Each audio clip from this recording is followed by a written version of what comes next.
इस देश में होते हैं सबसे ज्यादा गंदे काम। थाईलैंड को भी छोड़ दिया पीछे, आप भी एक बार जरूर सैर करें। और इंडियंस को क्यों थाईलैंड इतना पसंद आता है, वहाँ जाकर ये लोग करते क्या है, चाय पीने के दौरान करते हैं ये काम, तो हो जाइए सावधान वरना मौत किसी भी वक्त दे सकती है दस्तक। जानने के लिए बस बने रहिएगा अंत तक हमारे साथ। फैक्ट नंबर 1, नीदरलैंड्स की गिनती दुनिया के सबसे खुशहाल देशों में की जाती है और इसे पूरी दुनिया में संभोग कैपिटल के नाम से जाना जाता है। यहाँ हर साल 1.5 से 2 करोड़ सैलानी अपने जिस्म की प्यास बुझाने के लिए आते हैं। इस मामले में ये देश थाईलैंड से भी आगे नजर आता है। एम्स्टरडैम का डेवैलन रेड लाइट एरिया सबसे मशहूर है, जहाँ खुलेआम आप किसी भी लड़की को पसंद कर सकते हैं और अपनी रात को और रंगीन बना सकते हैं। एम्स्टरडैम में एक ऐसा म्यूजियम भी है जिसे देखते ही आपके तन बदन में आग लग जाएगी। इस देश की लड़कियों की एवरेज हाइट 5 फुट 7 इंच होती है और ये हर वक्त अपने लिए परफेक्ट पार्टनर की तलाश में रहती हैं। सबसे ज्यादा इसी देश में लोग फिजिकल एक्टिविटी करते हैं। हम कौन सी एक्टिविटी की बात कर रहे हैं ये तो आप समझ गए होंगे। दुनिया में नीदरलैंड्स ने ही सबसे पहले सेम जेंडर मैरिज को कानूनी मान्यता दी थी। यहाँ की नाइट लाइफ भी कमाल की होती है। इसे मौज मस्ती का देश कहना गलत नहीं होगा। टूरिज्म सेक्टर से ही द नीदरलैंड्स को हर साल करीब $92 बिलियन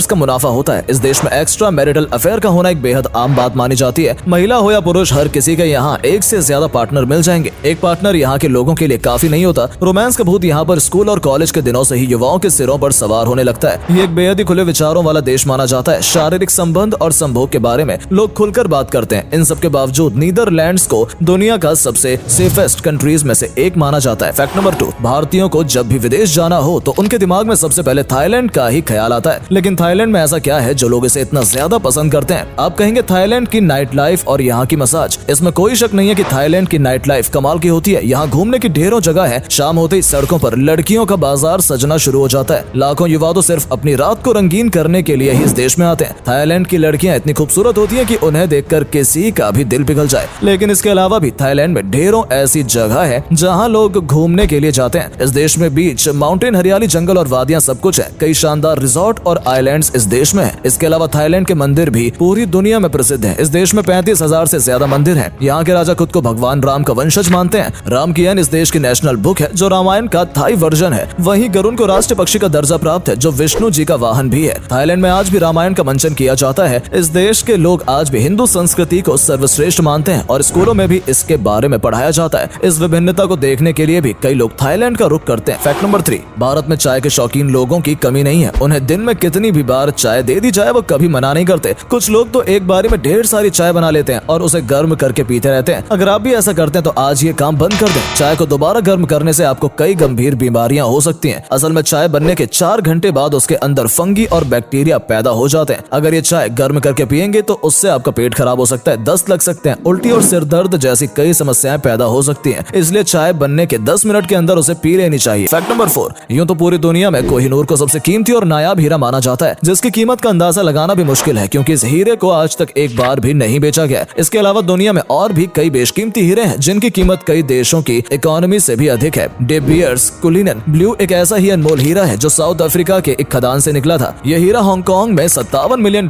की कीमत पर नीलाम किया गया था, जबकि इसका वजन मात्र 15 कैरेट है। वहीं दुनिया का सबसे महंगा हीरा कलिनन को कहा जाता है, जिसका वजन 3106 कैरेट है और इसकी कीमत $400 मिलियन से भी अधिक है। भारत में इसकी कीमत 31 अरब यानी कि 3100 करोड़ रुपए के आसपास होती है। इतने पैसों में कई शहर तो क्या पूरा देश बस सकता है। आपको कौन सा हीरा सबसे ज्यादा पसंद है, हमें कमेंट करके जरूर बताइएगा। फैक्ट नंबर 5, हनुमान जी अपने भक्तों की सभी मुराद पूरी करते हैं। ये तो आपने सुना होगा, लेकिन क्या आप जानते हैं मंदिर ऐसा भी है जहाँ हनुमान जी अपने भक्तों को पैसा उधार देते हैं। राजस्थान के प्रतापगढ़ में रोकड़िया हनुमान मंदिर है जहाँ लोग पैसा उधार लेने के लिए आते हैं। इलाज के लिए, मकान दुकान बनाने के लिए, शादी के लिए या अन्य किसी भी काम के लिए आपको पैसों की जरूरत हो तो आप इस मंदिर में पहुंच जाएं। यहाँ पर हनुमान जी की मूर्ति में बनी जेब से जरूरत के मुताबिक पैसा निकाल सकते हैं और जब भक्तों का काम पूरा हो जाता है तो वो ब्याज समेत पैसा वापस लौटा देते हैं। लेकिन सिर्फ जरूरतमंद ही यहाँ से पैसा ले सकते हैं। एक बार एक चोर ने गलत इरादे से पैसे निकालने की कोशिश की तो उसका हाथ मूर्ति में ही फंस गया और लोगों को पता चला तो उस चोर की खूब पिटाई की। लेकिन दोस्तों, ये कलयुग काल है। आज के समय में हनुमान जी कर्ज तो नहीं देते हैं। इस परंपरा को बंद किया जा चुका है, लेकिन जो भी भक्त सच्चे मन से बजरंग बली से कुछ मांगते हैं उनकी मनोकामनाएं अवश्य पूर्ण होती है। फैक्ट नंबर 6, भारत में कितने शानदार हाईवे बन रहे हैं ये तो आप देख ही रहे होंगे। अब जल्द ही एक नया ई हाईवे इंडिया को मिलने वाला है। इस हाईवे पर सिर्फ इलेक्ट्रिक बस दौड़ेंगी। आप सोच रहे होंगे कि इसमें अलग क्या है, अन्य हाईवे पर भी तो बस दौड़ रही है। असल में जो बस ई हाईवे पर दौड़ेंगी उनमें बैटरी नहीं होगी। इन हाईवे के ऊपर एक्सटेंशन वायर जैसी रेल में लगी होती है या फिर नीचे पावर लाइंस बिछाई जाएंगी जिससे बस को पावर मिलेगी। बस को चार्ज करने का या बैटरी खराब होने का सारा झंझट ही खत्म हो जाएगा। पहले ई हाईवे पर काम शुरू हो चुका है जो दिल्ली से जयपुर के बीच शुरू होगा। मुमकिन है क्योंकि इससे रेलवे का लोड कम होगा। फैक्ट नंबर 7, नासा अपने स्पेस प्रोजेक्ट पर तो करोड़ों अरबों रुपए खर्च करता ही है, साथ ही जिन एस्ट्रोनॉट्स को स्पेस में भेजा जाता है उनके सूटों की कीमत भी करोड़ों में होती है। एस्ट्रोनॉट का स्पेस सूट कोई मामूली स्पेस सूट नहीं होता, बल्कि ये एक मिनी स्पेसशिप होता है। इसे कई लेयर्स की मदद से तैयार किया जाता है। इसमें एक बैकपैक लगा होता है जिसके जरिए एस्ट्रोनॉट को ऑक्सीजन की आपूर्ति होती है। कार्बन डाइऑक्साइड बाहर निकालने के लिए एक फैन होता है। इस सूट में पीने का पानी तो होता ही है, साथ ही इनबिल्ट टॉयलेट भी होता है। स्पेस में अंतरिक्ष यात्री इस स्पेस सूट से बाहर नहीं निकल सकता। इसके अंदर टेम्परेचर कंट्रोल का ऑप्शन होता है, एक एसी लगा होता है और साथ में मिनी कंप्यूटर भी होता है। इन सब के अलावा ये एस्ट्रोनॉट्स को सूरज की हार्मफुल रेडिएशन से बचाने में भी मदद करता है। नासा के एक स्पेस सूट की कीमत 80 से 100 करोड़ रुपए होती है। फैक्ट नंबर 8, आजकल हर जगह बुकिंग के दौरान सीट सिलेक्ट करने का ऑप्शन होता है। मूवी बुकिंग, बस टिकट बुकिंग से लेकर एरोप्लेन तक में हर जगह व्यक्ति अपनी पसंद की सीट सिलेक्ट कर सकता है, लेकिन रेलवे में ऐसा कोई ऑप्शन होता ही नहीं है। रेलवे में पैसेंजर को कभी पसंद की सीट चुनने का ऑप्शन नहीं मिलता, लेकिन क्यों? असल में ट्रेन बुकिंग सॉफ्टवेयर इस तरह से काम करता है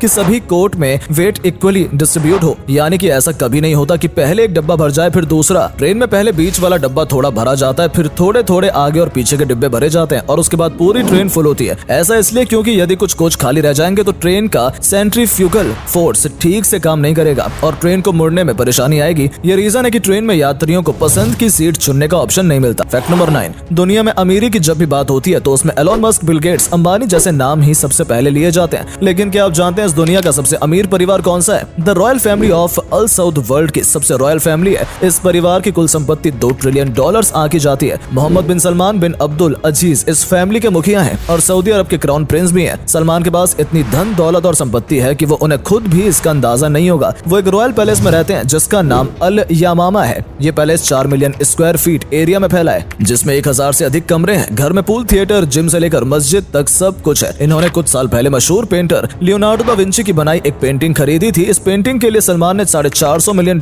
की बोली लगाई थी। इंडियन करेंसी में ये संख्या 3500 करोड़ के आसपास होती है। यह रकम इतनी अधिक है कि इसमें 1200 लैम्बोर्गिनी गाड़ियां या 3 बोइंग 747 विमान या फिर 25 F-16 जेट आराम से आ सकते हैं। सलमान के पास Bentley, Mercedes, Lamborghini, Bugatti, Range Rover जैसी गाड़ियां मिलकर कुल 34 कारें हैं। ये तो इनकी पर्सनल कार है जिसकी कीमत $400 मिलियन है। पूरी फैमिली के पास हजारों गाड़ियां मौजूद हैं। इस पूरे परिवार में कुल 15,000 लोग हैं। इसके अलावा उनके पास कई महंगे जेट्स, एयरप्लेन और यॉट भी हैं। कई दूसरे देशों में उन्होंने आलिशान बंगले और प्रॉपर्टी खरीदी हुई है। सलमान जितनी रईसी तक पहुंचने में एलोन मस्क को 7 जन्म लग जाएंगे। फैक्ट नंबर 10, जब हम खुद को गुदगुदी करते हैं तो कभी हंसी नहीं आती, जबकि कोई दूसरा गुदगुदी करता है तो हंसी कंट्रोल नहीं होती। लेकिन ऐसा क्यों होता है? असल में जब हम खुद को गुदगुदी करने की कोशिश करते हैं तो दिमाग का सेरिबेलम वाला हिस्सा पहले ही इसका अंदाजा लगा लेता है और कॉन्ट्रैक्ट्स को इसके बारे में मैसेज भेज देता है। ऐसे में गुदगुदी के लिए कॉन्ट्रैक्ट्स पहले ही सावधान हो जाता है। इसी वजह से हम खुद गुदगुदी करते हैं तो वो महसूस नहीं होती है, जबकि दूसरे व्यक्ति का टच ब्रेन पकड़ नहीं पाता और हम हंसने पर मजबूर हो जाते हैं। उम्मीद है आपको आज की वीडियो पसंद आई होगी। अगर हाँ तो इस वीडियो को लाइक करें और अपना पसंदीदा फैक्ट कमेंट करें और वीडियो को शेयर जरूर करें। आपका एक शेयर हमें मोटिवेट करता है ऐसी और वीडियोस बनाने के लिए। धन्यवाद।